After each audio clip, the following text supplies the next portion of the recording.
There are incredibly terrible parents in this world. Only a handful of children who know this may indeed be unhappy. But I don't believe that God would give only unhappiness to a person. I firmly believe that happiness will always follow unhappiness. My name is Emma. I think I'm an ordinary girl in my 3rd year of high school. I have a beloved mother. However, something extraordinary has come to me. It really breaks my heart to leave you alone. With those words, my mother passed away. I've heard that there are no relatives on my father's side. I was never told anything about my mother's relatives as I grew up. I never really questioned that. I love my mother dearly. I say that because, to be honest, I dislike my father. Since I became aware of the world, I have grown up surrounded by my mother's kindness. But I have hardly felt any affection from my father. My father was a busy man, running a small company, and he was hardly ever home.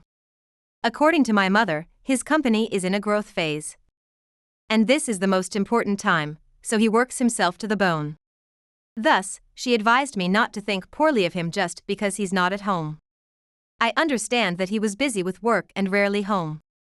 But even when he was around, we hardly exchanged words. His attitude was as if I didn't exist, so naturally, I distanced myself from him. And I couldn't feel any feelings of love toward him as a father. Moreover, my father was cold to my mother as well.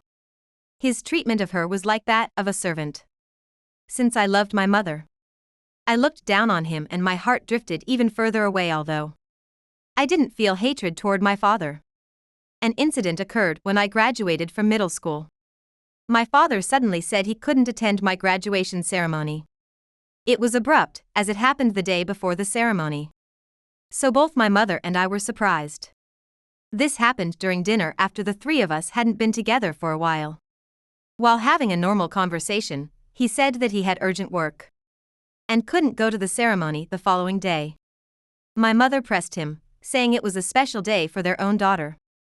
But my father remained adamant that it couldn't be helped because of work. In the end, he casually remarked that I would be able to graduate without him. My mother questioned whether it was really work. This was because she had often caught a whiff of perfume from my father's clothes at the time. Every time she smelled that fragrance, she let out a deep sigh. I wasn't so naive as to not understand what that meant. So while I rubbed my mother's back, I encouraged her that she was overthinking it. When my father pressed my mother for clarification, I spoke up for her. I asked if he was meeting another woman. My father seemed taken aback to hear such words from his own daughter. And after a moment of silence, he erupted in anger. "When did you start saying such cheeky things?" he yelled as he slammed the plate from the table onto the floor. Shards from the broken plate rained down on me. And I cut my hand a little while trying to shield my face. As my father, in a fit of rage, tried to raise his hand to me, my mother shielded me with her body and screamed at him to stop. At that cry, my father's movements halted, and he stormed out of the house, leaving behind a parting shot. I can still vividly remember how my mother and I cried while cleaning up the broken plates and scattered food. That day, my father didn't come home, and he was absent from my graduation ceremony. He returned home the day after the ceremony. Maybe he felt a little guilty, because he said he would attend my high school entrance ceremony. However, he also skipped the entrance ceremony and stayed somewhere else overnight. In my 2nd year of high school, my mother fell ill. My mother would usually greet me when I got home from school. But that day, there was no voice calling out to me. Thinking she was out, I entered the house and peeked into the living room, only to find my mother collapsed. From then on, I was in a daze and don't remember the details. I immediately called an ambulance, and my mother was taken to the hospital. After examination and tests at the hospital, it was determined that she had lost consciousness due to a drop in immunity caused by stress, which meant she fainted. However, further tests revealed that my mother had pancreatic cancer. Pancreatic cancer is a terrifying disease that progresses with almost no symptoms. And I was told that it was fortunate that it was discovered this time. But the initial stage had passed, and it had progressed to a critical point. My mother would have to be hospitalized for a long time. When my father heard the news, he came to the hospital once.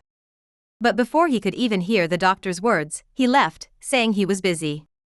Even though I had no expectations of my father, I truly despised him for his response as I had expected. From then on, taking care of my mother became my priority. As it was a fully nursing hospital, all I could do was stay by my mother's side. I firmly believed that being with her was my duty. I couldn't leave her alone, which was my only thought. Eventually, my father only came to the hospital once at the beginning, and never appeared again. I wondered what my mother meant to him. My mother told me that I didn't have to come so often, and instead to do what I needed to do. Yet, I believed that what I should do was to stay close to her. My mother's condition hung in the balance. Just when I thought she was doing well, the next day, she could hardly get out of bed. I was worried about the big ups and downs in her health. After 3 months, her condition stabilized, and she was allowed to return home temporarily. I thought my father must have known about this. But while my mother was home until she had to go back to the hospital, my father didn't come back home. I really couldn't understand him at all. When I told my mother about it, she gave a sad look and gently placed her bony hand on my head, smiling softly and saying, "It's okay as long as you are with me, Emma. It really breaks my heart to leave you alone." I was shocked when my mother said such a thing. "What are you talking about? Mom, you're going to get better. Don't say such ominous things." I found myself shouting. After that, it seemed my mother called someone into the hospital room and spoke about something, but I didn't really understand. Thus, she had only returned home once after being hospitalized a year later. My mother passed away peacefully in her sleep. I was the only one there to witness her death. My father was nowhere to be seen even at that moment. Soon after my mother passed away, an unfamiliar man came to visit me in the hospital room. He introduced himself as a lawyer whom my mother had commissioned. My mother had asked the hospital to contact this lawyer if anything happened to her. The lawyer told me that he was taking care of everything my mother had requested. In fact, my mother's funeral was carried out smoothly, arranged by this lawyer, which might sound amusing. I wondered where my father had gone. Surely he knew about my mother's passing, but he didn't show up at all. If the lawyer hadn't taken action, I would have been unable to do anything, having no relatives. The memorial service, held alongside the funeral, was attended only by the lawyer, a few neighbors, and me. It was a quiet affair. Of course, my father was not there. Once the funeral was over, the tension in my heart loosened, and tears began to flow. Until then, I had been so tense that I couldn't cry. So the release of emotions was overwhelming. With the lawyer's arrangements, my mother's will was to be conveyed. And finally, my father returned home. He probably came back because he was summoned by the lawyer, but he was not alone. He brought along a young, beautiful woman who was flashy and, to put it mildly, lacked grace. My father introduced her as someone who would become my new mother. I felt dizzy. Was this the kind of woman he chose over my mother? He hadn't supported my mother at all while she was suffering from her illness. And now he was with someone like this. That thought filled me with anger, causing my body to tremble. The lawyer began speaking in a businesslike manner. He said he wanted to discuss the distribution of my mother's estate based on her will. My mother's will stated that all her assets, excluding the legal share for my father, were to be inherited by me. I didn't even know this, but it turned out my mother had saved a considerable amount of money personally. That money had been in her possession since before she got married, and it was entirely her personal asset. When I asked my father about this, he claimed to know and have pressured my mother many times to give that money to his company. But my mother had firmly refused.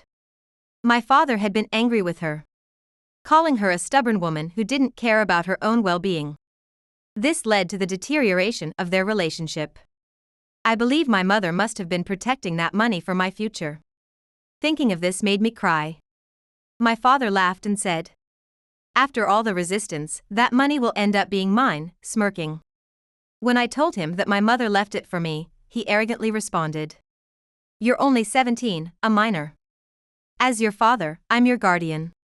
I will manage your assets. Don't worry, I'll manage them properly." I clenched my hands in frustration. I was infuriated that I was still a minor. My father told me that I could do whatever I wanted from then on. I could stay in that house, or if I wanted to leave, he wouldn't stop me. He mentioned that he would be living with that woman, and that my absence would make things easier for him. It didn't sound like something a real father would say. He said he would return home that day, but would be moving in with her the following day. Before leaving, he told me to think carefully about what I would do by then. Left alone, I knelt down, feeling lost about what to do next. At that moment, I heard a voice speaking to me. Wow, to say such terrible things when I'm here. It's just as your mother feared, and it's even worse than I've heard. I was overwhelmed by the unfolding situation and had completely forgotten about the lawyer's presence, so I looked up in surprise. The lawyer took an envelope from his bag and handed it to me, saying it was a letter from my mother. With a desperate longing for my mother, I read the letter, which indicated that she had anticipated this situation. It instructed me to go to her family's home and included the address. It's already late today. Why don't you head there tomorrow? Your grandparents are waiting for you. My grandparents, people I had never met or even knew existed, were mentioned, causing me to feel unsettled. But at that moment, I had no choice but to rely on them. The next day, I visited the place written in my mother's letter. When I arrived, I found a magnificent house. It was a mansion I had never seen before, and I hesitated to approach. But I steeled myself and rang the doorbell. An elegantly poised older woman answered. Hi, Emma. We've been waiting for you, she said, inviting me into the mansion. In the living room, an older man with a dignified but kind appearance awaited.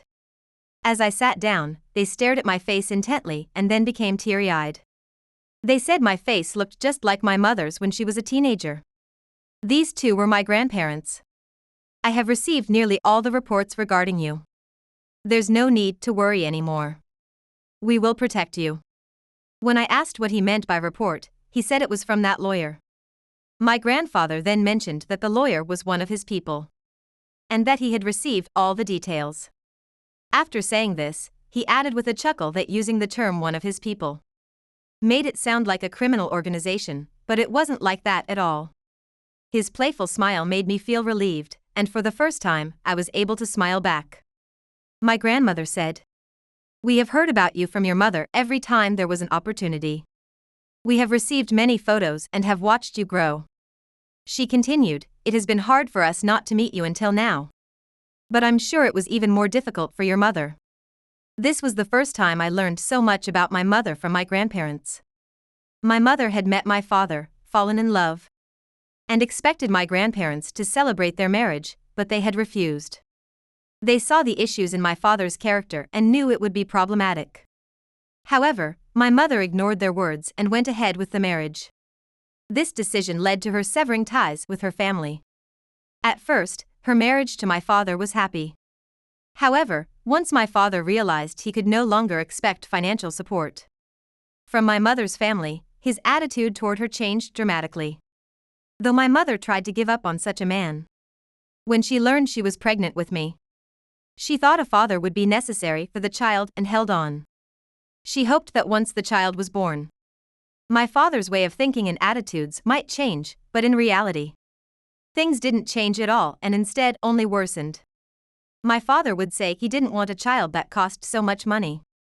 Since there was no financial support from my mother's family, he pressured her to use her savings instead. That money was what she had received as a so-called severance payment from her family and what she had saved up before marriage. Thinking it would be necessary for the child's future, she firmly refused to give it to him. As a result, my father became even harsher toward my mother. This was something I had also heard directly from my father recently.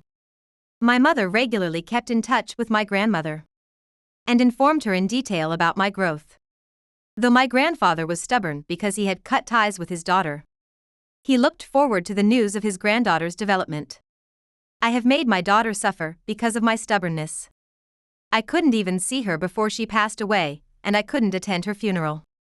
I cannot apologize enough to my daughter. Of course, Emma, you have suffered too because of me. My grandparents apologized to me.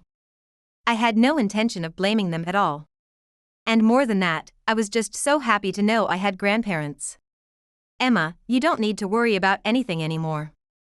Leave everything to us. We will settle everything properly. Yes, we will do for you what we couldn't do for our daughter. I was unable to stop my tears of joy. From that day on, I began living with my grandparents. I hadn't said anything to my father, because my grandparents had advised me not to. And in fact, I didn't want to exchange words with my father. I thought he wouldn't care where I went. He would probably be happy to be alone with his mistress.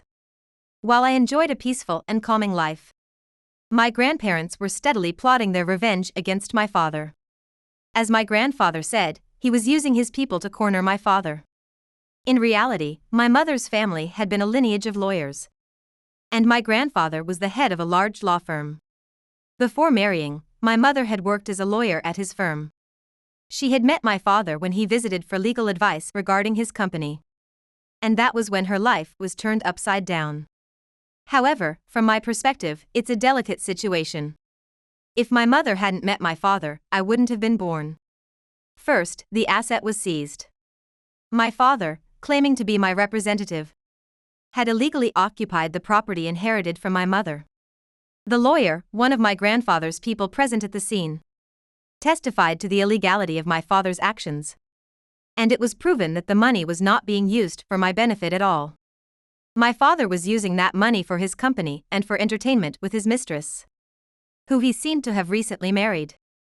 Additionally, my grandfather's ally managed to involve the prosecutor and the tax office to expose my father's tax evasion. My father, who had been struggling with his company for years, was securing profits through tax evasion. My father was left nearly broke after having his inheritance confiscated. And he was burdened with the debt of returning the funds he misappropriated.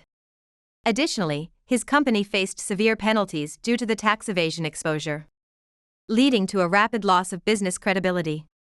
Soon after that, it went bankrupt. My father and his mistress lost all their assets and began living off public assistance, struggling to get by with day labor jobs. I'm enjoying the rest of my high school life under my grandparents' protection. Recently, I made a firm decision. I want to become a lawyer like my mother, helping those who are in distress and struggling. My mother gave up that path for my sake, but I want to pursue it on her behalf. My grandparents are supporting my ambitions. Though it is true that the college entrance exams are approaching, I promise myself that I will make this dream come true.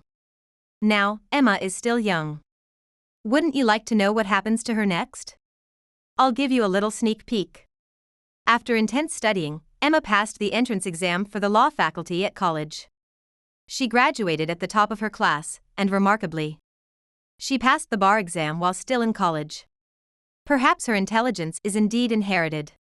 She then joined her grandfather's law firm and gained experience. All of this was to help those in need. Whether Emma meets her destined partner later on remains a secret for now. One thing I can say is that Emma will be able to build a happy family while cherishing her career, her partner, and the life that will come into the world.